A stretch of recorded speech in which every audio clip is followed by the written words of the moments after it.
बिहार के मुख्यमंत्री नीतीश कुमार 10वीं बार अपने पद की शपथ ले चुके हैं और एनडीए के साथ वो अलायंस में है। बीते दिनों कुछ ऐसा हुआ जिसके चलते अब इंटरनेशनल मीडिया में नीतीश कुमार लगातार सुर्खियों में बने हुए हैं। 1283 आयुष डॉक्टर्स थे जिनको नियुक्ति पत्र बांटना था। यहाँ पर इस कार्यक्रम के लिए नीतीश कुमार के साथ साथ वहां पर बिहार के स्वास्थ्य मंत्री मंगल पांडे मौजूद थे, बिहार के उप मुख्यमंत्री सम्राट चौधरी वहां पर मौजूद थे। लेकिन उस वक्त वहां पर कुछ ऐसा होता है जिसका वीडियो पूरे देश में नहीं सिर्फ बिहार में ही नहीं बल्कि इंटरनेशनल मीडिया में भी वो वायरल हो चुका है। लगभग लोग उसे देख रहे हैं और उसकी आलोचना कर रहे हैं। वहां पर आयुष डॉक्टर्स लगातार अपने नियुक्ति पत्र को लेकर आ रहे थे और उसके बाद वहां पर आयुष डॉक्टर पहुंचती है जिसने अपने मुंह पर हिजाब पहना हुआ था। और नीतीश कुमार वहां पर जब नियुक्ति पत्र सौंप रहे थे तो उससे पहले उन्होंने कहा कि अरे ये क्या है, और उसके बाद उस डॉक्टर के मुंह से उन्होंने वो हिजाब खींच दिया।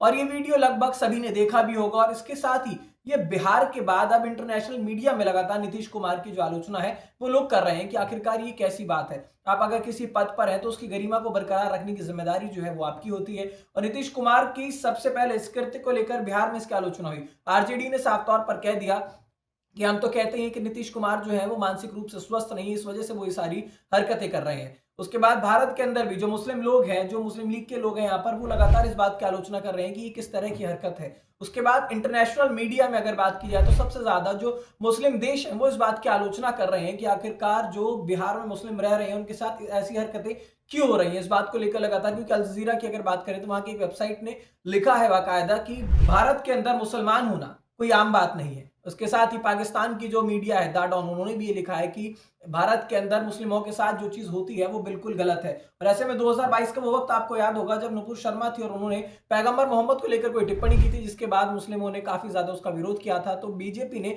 नुपुर शर्मा को बर्खास्त कर दिया था। अब ऐसे में एनडीए के साथ नीतीश कुमार बने हुए हैं, जेडीयू की जो पार्टी वो एनडीए के साथ है।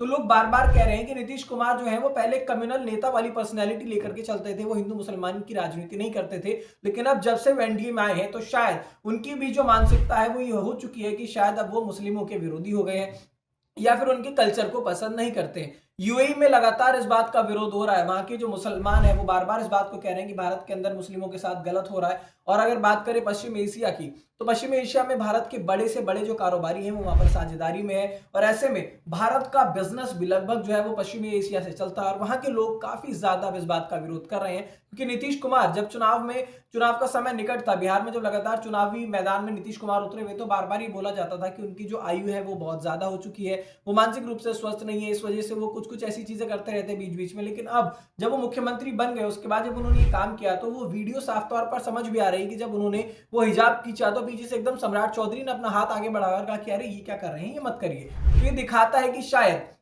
कहीं ना कहीं जो नीतीश कुमार है, विपक्ष जिस तरीके की बातें करता था कि वो मानसिक रूप से स्वस्थ नहीं है, वो देखने को भी मिल रही है। लेकिन अब आने वाले समय में ये देखना होगा कि नीतीश कुमार के साथ जो ये आलोचना है जो लोग कर रहे हैं कि नीतीश कुमार ने किया है ये गलत है या सही है, उसके बाद क्या टिप्पणी नीतीश कुमार की तरफ से निकल कर आती है या वो उसके सफाई में क्या बोलते हैं, वो देखने वाली बात होगी। लेकिन आप इस पूरी वीडियो से, इस पूरी बात से, इस पूरे कृत्य से क्या समझ पाते हैं वो हमें जरूर बताइएगा।